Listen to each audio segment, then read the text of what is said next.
Ada 4 faktor yang membuat seseorang berubah. Nah, yang pertama apa? Apa yang dia baca. Ayo yang enggak suka membaca, acung tangan. Banyak kan? Yang hari ini sudah membaca 5 halaman. Buku apa? Novel. Novel apa yang kita baca, buku apa yang kita baca membuat begitulah kita nanti. Misalnya kita suka membaca komik Doraemon. Ayo, siapa yang pernah baca komik Doraemon? Begitu ada masalah apa yang kita pikirkan?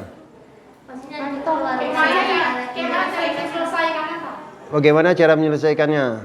Apa kalau ada masalah? Oh, pingin kantong ajaib. Semua ada. Ya, kenapa bisa gitu? Karena bacaan kita bisa mempengaruhi pola pikir kita. Begitu juga novel. Novel apa yang kita baca? Novel picisan misalnya, membuat kita ya seperti itu. Tapi kalau kita baca novel pahlawan, serial Muhammad Al-Fatih misalnya kan, atau novel apa tadi? Terelie kan?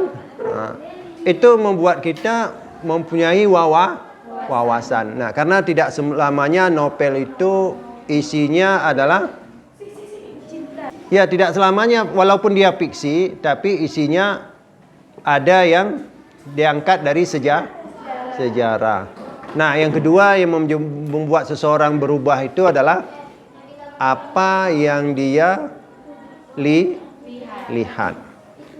Kenapa kita malas membaca?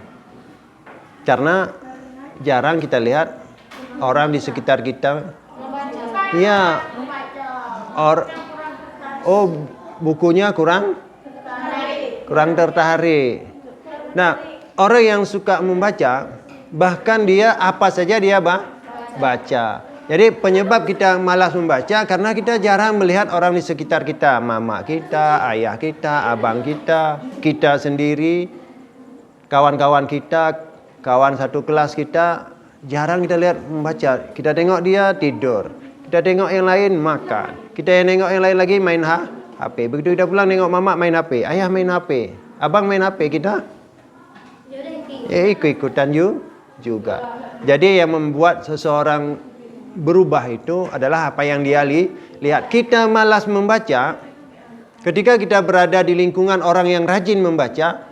Kita lihat kita sendiri yang enggak membaca. Akhirnya walaupun tengok-tengok aja diputar, orang lain tamat baca, kita nengok bolak-balik. Tamat bolak-balik. Tanya udah tamat? Udah, alhamdulillah udah tamat. Dari halaman awal sampai halaman akhir sudah saya bolak-balik. Enggak tamat kita. Kenapa gitu?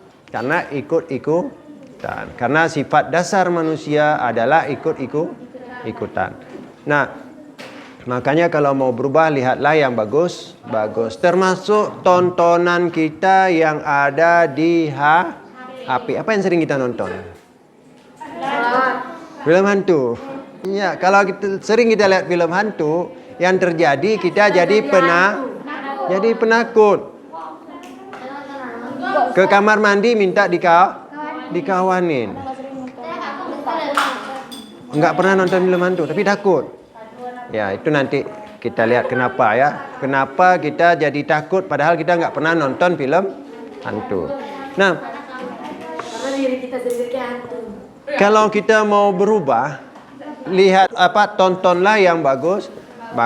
Di YouTube, di TikTok, di Facebook. Kita follow tuh siapa? Kalau kita follow orang yang punya motivasi yang bagus, kita pun termotivasi. Tapi kalau kita follow orang yang pamer, kita pun jadi ya lama-lama kita jadi FOMO. Apa FOMO? Iya, kita takut ketinggalan tren, takut ketinggalan informasi dan lain sebagainya. Nah, yang ketiga yang membuat kita berubah itu, yang membuat seseorang berubah itu adalah apa yang dia dengar. Saya nggak pernah nonton film hantu. Saya nggak pernah baca novel horor, misteri. Tapi kok takut? Ya sering ditakuti. Jangan ke situ, ada hantu. Waktu kita kecil dulu kan, kata mama kita biar kita nggak ke jalan. Jangan ke situ, ada orang gila. Jangan itu, nanti gini. Sering kita dengar, akhirnya masuk ke alam bawah sadar kita, akhirnya kita jadi penakut. Mama kita, ayah kita, atau abang kita menjadi orang yang pertama membuat kita jadi penakut. Ketika ditakut-takutin dengan hap-hap. Tahu hap-hap? Tahu kali ya. Pernah lihat? Pernah. Itu hantu? Bukan. Nah. Jadi kalau mau mau sukses, mau berhasil, mau berubah, maka sering-seringlah mendengar yang baik. Oh, saya nggak bisa, teman saya tukang bully semua. Teman saya tukang ngatain semua. Teman saya itu nggak ada yang memotivasi. Jadilah diri sendiri orang yang memotivasi diri kita sendiri. Gimana? Sering-seringlah ucapkan hal-hal yang bagus. Perdengarkan pada hati kita, perdengarkan pada diri kita kata-kata yang baik. Insya Allah saya bisa. Jangan sok juga, saya bisa. Tapi insya Allah saya bisa. Nah, yang keempat, yang membuat seseorang berubah itu adalah apa yang dia rasakan. Nah, misalnya kita merasakan kita ini sudah 3 tahun di sini, tapi kita nggak dapat apa-apa. Bahasa Inggris nggak bisa, bahasa Arab nggak tahu, IPS nggak tahu, pelajaran-pelajaran lain juga nggak bisa. Kita merasakan kok kayak hampa gitu. Sebenarnya saya di sini ngapain aja gitu. Nah, kita merasakan ada kerugian besar. Akhirnya kita mulai belajar. Ada orang yang merasakan saya hidup ini, ayah saya miskin, mama saya miskin, saya harus berubah. Nah, akhirnya dia memotivasi diri sendiri untuk berubah. Giat belajar, giat berusaha, giat bekerja, dan jadilah orang sukses.